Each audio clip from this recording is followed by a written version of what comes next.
managed to grab Melena Ryzick All before right. she headed out to Los Angeles to finish off yet another Oscar season. She's been deep in the carpet, I mean, really deep, and she had some insights she was happy to share with me. So, Melena, you almost made it. A couple days away of the Oscars. Are you going to carb load? Are you going to eat your Wheaties? Are you going to burn some sage? What is the prep actually? All of the above. I'm practicing my red carpet stance, waiting to yell celebrity names out at people. I don't think I'd like to try and beat you at the carpet. You've gotten pretty good at it. There's an actual race on this year, yes. 12 Years a Slave, Gravity, American Hustle. Does it make it funner when there's a big foot race like this? Absolutely. It's hard to know who's going to win. Usually by this point in the season, I am pretty sure who's going to take home all the big prizes. And this year I really got a lot of work to do to figure out who's going to go home with the gold. Movies require a bit of storytelling. So in Gravity, people say, oh, that would never happen in space, or 12 Years a Slave. Well, it happened this way, it didn't happen that way. American Hustle, they invoke Abscam.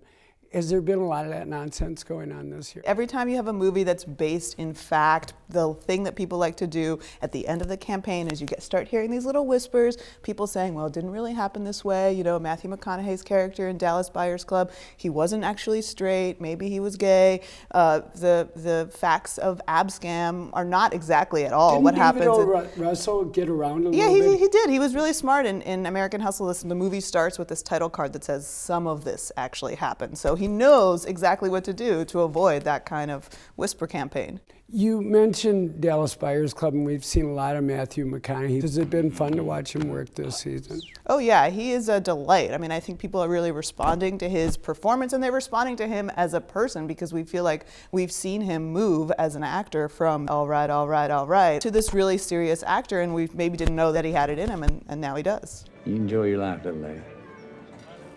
You only got one. As somebody who's watched a little bit, but not as closely as you, I've also noticed Lupita. It's kind of hard to take her eyes off her. Yeah, I mean, she's an amazing actress, and she has the kind of narrative that people in the Academy and everybody really responds to. I mean, how could you not? It's her first movie role. She got the part. She auditioned right out of Yale. So to see her rise to this level is pretty impressive.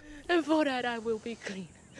That's all I ask. The movie that she's in, 12 Years a Slave, is certainly, every year's got a big, important historical theme to it. But this one carries a little bit of history with it because the director, Steve McQueen, is black. And as far as I remember, the Academy has never given Best Director to a black director. Is that true? That's true, and it certainly hasn't given Best Picture to a movie helmed by a black director, let alone a movie that's really about the black experience in America. So it really could be a point of history on a lot of levels. So 12 Years a Slave, do you see it as a favorite? It certainly has among the most nominations for a movie, but it's hard to say. You know, one of the weird things about the Oscar campaign, as you probably remember, is nobody likes to be considered the favorite.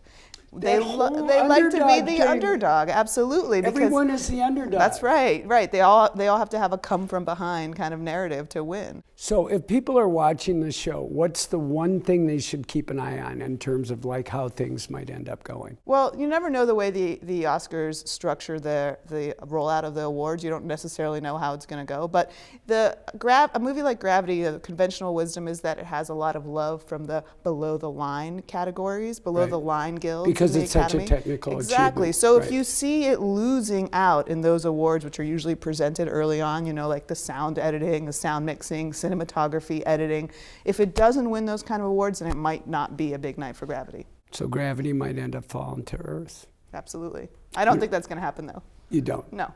Okay, I'll be watching along with everyone else. Thanks a lot, Melena. Thank you.